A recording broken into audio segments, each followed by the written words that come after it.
Hello friends, basic education में आपका स्वागत है। जैसा कि कल इंट्रो क्लास में मैंने बताया था कि आज मैं सुपर टेट की फर्स्ट क्लास स्टार्ट करूंगी, जिसमें सबसे ज़रूरी बात यह है कि आपको अपने सिलेबस से परिचित होना बहुत ही ज़रूरी है।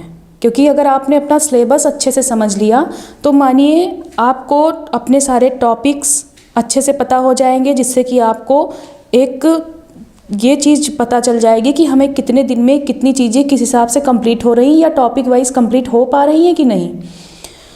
तो आइए हम आपको आपके सिलेबस से मिलवाते हैं, जिसमें कि हमारा जो भी सिलेबस है, जो भी हमारा पेपर होगा वो 150 नंबर का होगा और 150 प्रश्न होंगे जो कि वस्तुनिष्ठ प्रकार के आएंगे, जिसमें 4 ऑप्शन होंगे और एक विकल्प आपका सही होगा।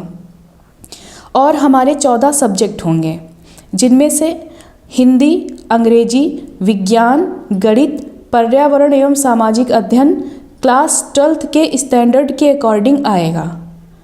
और शिक्षण कौशल, बाल मनोविज्ञान, सूचना तकनीकी, जीवन कौशल प्रबंधन एवं अभिवृत्ति, जो भी हमने डीएलएड किया है या बीएड किया है उसके पाठ्यक्रम के स्तर के अनुसार आएगा।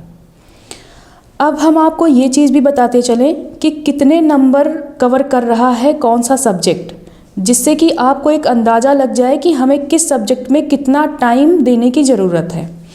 जिसमें हमारा पहला सब्जेक्ट है हिंदी, संस्कृत, अंग्रेजी।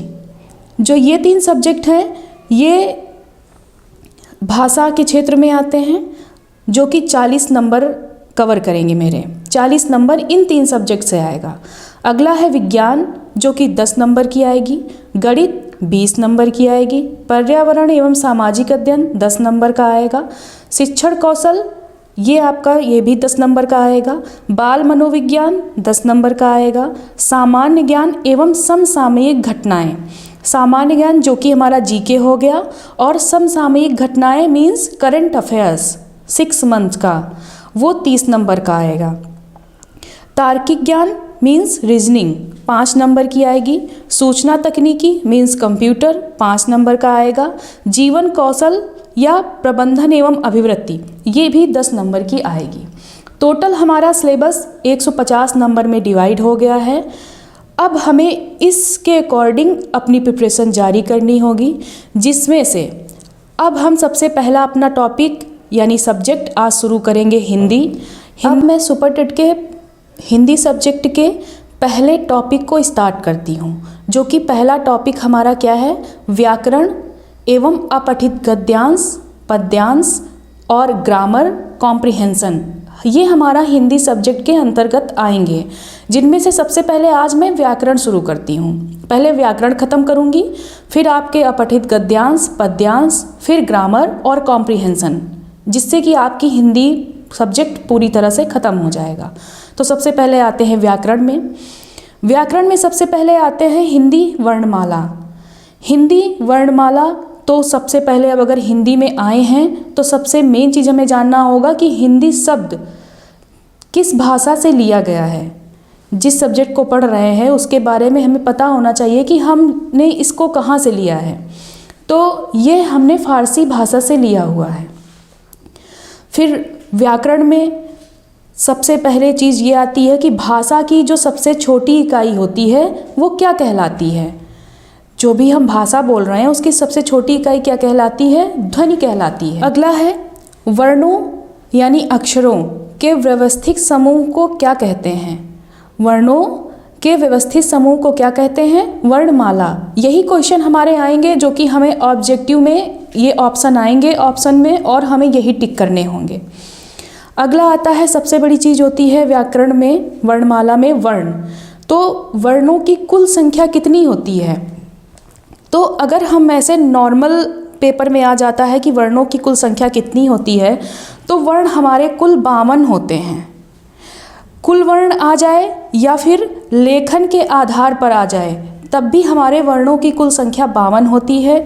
लेकिन अगर उच्चारण के आधार पर वर्ण आ जाए तो फिर हमारे वर्णों की संख्या 45 होती है।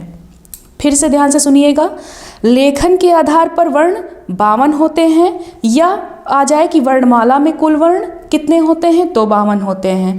लेकिन अगर आपसे ये पूछा जाए कि उच्चारण के आधार पर वर्ण कितने होते हैं, तो वो आपके 45 वर्ण होते हैं। ये चीज़ आपको बहुत ध्यान रखना होगा। जिनमें से मूल स्वर, ध्यान से सुनिएगा, मूल स्वर हमारे 11 होते हैं और मूल व्यंजन 33 होते हैं। लेकिन अगर इस लेखन के आधार पर वर्णों की अगर कुल संख्या का जिक्र किया जाए तो 52 में स्वर हमारे 11 होते हैं और व्यंजन 41 होते हैं। जिनमें से स्वर हमारा है छोटा आ, बड़ा, छोटी, बड़ी, छोटा ऊ, बड़ा ऊ, री, ए ओ औ। ये 11 हमारे स्वर होते हैं। फिर व्यंजन हमारे 41 होते हैं। तो वर्णमाला में टोटल हमारे होते हैं 52 अक्षर। उन 52 में 11 हमारे स्वर हो गए, तो 41 जो भी शेष बचे हैं वो हमारे व्यंजन हो गए। तो 11 को छोड़ के शेष सभी हमारे व्यंजन में आ जाएंगे। अब सबसे पहले अभी हम स्वर के बारे में ही पढ़ेंगे, फिर जैसे ही स्वर खत्म होगा तब व्यंजन के बारे में पढ़ेंगे। तो स्वर के बारे में अगर आएंगे तो स्वर अगर मुख्यतः पूछा जाए तो 3 प्रकार के होते हैं। जिनमें से पहला है ह्रस्व स्वर, जिसको आप मूल स्वर बोलते हैं। दूसरा है दीर्घ स्वर और तीसरा है प्लुस स्वर। ह्रस्व स्वर ये 4 होते हैं, छोटा आ, छोटी ई, छोटा ऊ और री, जिसको बोलने में सबसे कम समय लगता है। आ, ई, उ, री बहुत ही कम समय लगा। लेकिन दीर्घ स्वर हमारे 7 होते हैं, बड़ा आ, बड़ी ई, छोटा ऊ नहीं, बड़ा ऊ, ए ओ औ। अब इनको बोलने में ह्रस्व स्वर से ज़्यादा समय लग रहा है, तो ये हमारे दीर्घ स्वर हो गए हैं। अब ऑप्शन में ये भी पूछ सकता है ह्रस्व स्वर कितने होते हैं, तो आपको ये भी ध्यान रखना होगा कि 4 होते हैं। लेकिन दीर्घ स्वर कितने होते हैं? 7 होते हैं। अब अगर आप दीर्घ और ह्रस्व स्वर को मिला देंगे तो 7 4 11, मेरे स्वर 11 हो गए। अब अगला आता है प्लुस स्वर, हे राम, ओम, जिनमें ये संबोधन चिन्ह आ जाए और ऐसे वर्ड आना स्टार्ट हो जाएं, ये हमेशा दूर की चीज़ों को बुलाने के लिए यूज़ करते हैं। अगला आता है संवृत स्वर। ये क्वेश्चन इस टाइप में आते हैं कि 4 ऑप्शन आपको दे देंगे और पूछ लेंगे इनमें से कौन सा संवृत स्वर है। 4 ऑप्शन में होगा, इनमें से एक आपके पास रख देगा, आपको वही चूज करना होगा कि संवृत स्वर कौन से हैं। तो 2 होते हैं, बड़ी ई, बड़ा ऊ। फिर आता है विवृत स्वर, जिसमें से बड़ा आ, ए और औ, ये हमारे विवृत स्वर हो गए। अब आते हैं अग्र स्वर। ये हमारा होता है छोटा ई, बड़ा ई, ए और ए। फिर नेक्स्ट है पश्च स्वर, बड़ा आ, छोटा ऊ, बड़ा ऊ, ओ, औ और आ मतलब जैसे हम लोग लिखते हैं आंगन, तो उसमें ऐसा वर्ड यूज होता है, या आँख, उनमें ऐसा यूज होता है, ये पश्च स्वर में आ जाएगा। मध्य स्वर, उसमें छोटा आ आता है। आगत स्वर, बड़ा आ, जिसमें से आ, इसको आ पढ़ा जाता है। नेक्स्ट अनुनासिक स्वर, जिनमें से ये आ और इसके ऊपर चंद्रबिंदु ई, इन जैसे कि देखिए एग्जाम्पल में मैंने आपको दिया है कि 5, कहाँ, जिनमें ये चंद्रबिंदु का यूज़ किया जाता है। नेक्स्ट है अनुस्वार, सिर्फ बिंदु का यूज किया जाता है। अंक हो गया, बंद हो गया, ये सब हमारे अनुस्वार में आते हैं। अब सबसे इम्पॉर्टेंट क्या होता है, पेपर में सबसे बड़ी चीज़ स्वरों का उच्चारण स्थान। ये हर बार पेपर में पूछा जाता है, चाहे आपका टेट हो चाहे सुपर टेट हो, सबसे इम्पॉर्टेंट चीज़ है। तो इसको याद करने का एक तरीका भी मैंने निकाला है कि जैसे अभी मैंने आपको स्वर के बारे में बताया था कि मेरे 11 स्वर होते हैं। 11 में कौन कौन से? छोटा आ, बड़ा आ, छोटी ई, बड़ी ई, छोटा ऊ, बड़ा ऊ, री, ए ओ औ, हो गए 11। अब इन्हीं के अकॉर्डिंग अब आपको दिमाग लगा के रखना है। पहले आप ऐसे नोट करेंगे, छोटा आ, बड़ा आ, छोटी ई, बड़ी ई, छोटा ऊ, बड़ा ऊ, री, फिर ए ओ औ, ऐसे आपने 6 लाइन में नोट कर लिया।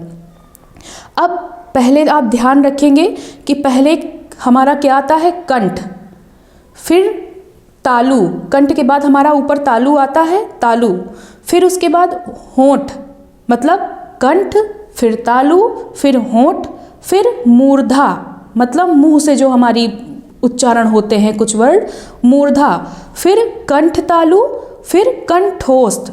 कंठ तालु मतलब कंठ और तालु दोनों जगह से उच्चारण हो। कंठोस्त का मतलब कंठ और होस्ट दोनों से उच्चारण हो, वो शब्द इसमें आते हैं।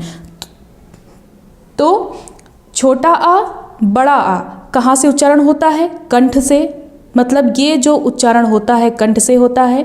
छोटी बड़ी तालु से होता है। छोटा ऊ बड़ा ऊ होंठ से होता है। री मूर्धा यानी मुंह से होता है। ए कंठ तालु यानी कंठ और तालु दोनों से ए और ए का उच्चारण होता है। ओ और ओ का उच्चारण कंठ और ओष्ठ मतलब कंठ और होंठ दोनों से होता है, तो कंठोष्ठ।